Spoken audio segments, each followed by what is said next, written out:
جنابی سەرۆکی پەرلەمان بۆ ئەم هەموو تۆپبارانکردنی کوردستان نەخرا بەرنامەی کار ئیدانا بکرێ. ئەو پرسیارێکە با جواب مامدەنەوە. بە پێی پەیڕەوی ناوخۆ پاڵپشت بە بەرگەی سێیەم لە مادەی 12 پەیڕەوی ناوخۆی پەرلەمانی کوردستان پەرلەمانتار لە بەردەم ئەم پەرلەمانە سوێندی یاسایی خواردو بۆ پاراستنی گەل و خاک و نیشتیمان بۆیە ئەرکی پەرلەمانی کوردستانە شکۆی خاکی هەرێمی کوردستان بپارێزێت دژی داگیرکاریەکانی تورکیا و ئێران.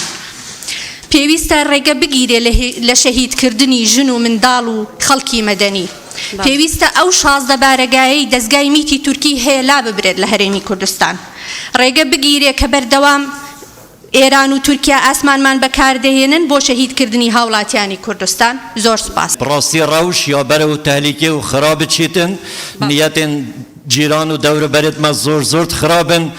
هیچ جارێک دەستێ مەدانینە تنێ یەکی ڕێزیە مەیە مەش وان تالیکە و ئەوێت مەزم بپارێزدن. سپاس. لەلایەک بە تانک و زریپۆش و فڕۆکە لێمان دەدرێت، لەلایەکیش بودجە بە کەیفە خۆیان لەسەرمان دەبڕدرێت، لەلایەکیش حدودەکانمان لەسەر قەپات دەکرێت، کەچی ئێمەش لێرە بە یەکتری وەنووساوین. یعنی پێم سەیرە بەڕاستی ئەوان دانیشتون و ئێمەیان تێک بەردەوە و هەز دەکەم. بەڕاستی شەرمە بۆ ئێمە یەکتر بشکێنینەوە، شەرمە بۆ ئێمە ڕەچاوی ئێش و ئازاری یەکتر نەکەین. ئەمن لێرە وەک سەروان براگچکەی هەر 110ەکانی ترم لە هەمووتان بچووکترم و قسەی هەمووشتانمان قبوڵە. لە موچە گرنگتر چییە؟ گیانە و ڕۆڵەی کورد غەرقی خوێن دەکرێت.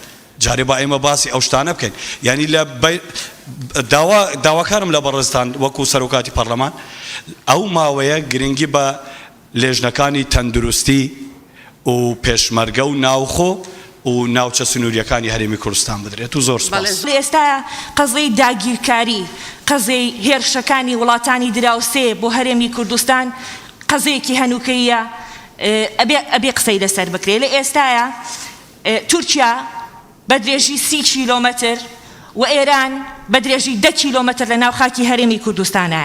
بە قسەی ئەمێنداری گشتی وەزارەتی پێشمەرگە لە ماوەی مانگی ڕابردووە بەتەنها لە ماوەی مانگی ڕابردووە 100 گوند لە ناوچەکانی زاخۆ ئامێدی چۆڵ کراون. ئەمە بێجگە لە ماوەی ڕابردووترا هەتاکوی ئێستا 450 گوند چۆڵ کراوە. ئەگەر پەرلەمانی کوردستان بەڕاستی لەسەر ئەم قەزێ قسە ناکا و کۆنە بێتەوە لەسەر چی زەڕورە قسە بکە؟ مەوزوعی داگیرکاریەکان لە هەرێمی کوردستان و ئەو تۆپباران و بۆمبارانەی کە لە هەرێمی کوردستان کراوە و من ناوم ناوە شکاندنی شکۆی هەرێمی کوردستان پێشنیارەکەم پەرلەمانی کوردستان لیژنە تایبەتمەندەکان یعنی ڕاست پێرێت متابعەیەکی ورد و سەردانێکی مەیدانی سنوورەکان و ناوچەکانی شەلاتزێ و ئەو سنوورانەی کە ئێستا کەوتونەتە ژێر داگیرکاریەکی گەورەی دەوڵەتی تورکیا کە ئەمە جاری یەکەم و دووەم نییە، ئەمە چەندین جارە هێرشی گەورە ئەکرێتە سەر ناوچەکانی هەرێمی کوردستان و بەزاندنی خاکی هەرێمی کوردستان.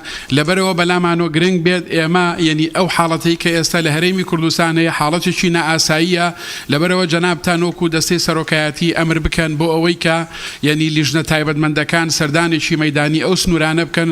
بەشی زۆری هاوڕەکانی ئێمە لە هەموو فراکسیۆنە جاجەکان یعنی باسی ئەو داگیرکاری و باسی زوڵم و زۆر و ئەو تۆپباران و بۆمبارانانیان کرد لە هەرێمی کوردستان کە ئێستا چەندین خەڵک شەهید بووە، چەندین خەڵک برینار بووە.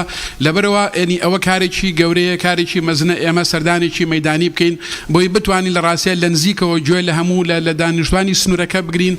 یعنی معاناتیان هەیە، کێشەیان هەیە، برینداریان هەیە، شەهیدیان هەیە و بشتوانین کار لەسەرەوە بکەین کە قەرەوی ئەو شەهید و برینار و با بڵێن ئەو سنوورانە بکرێت. سپاس.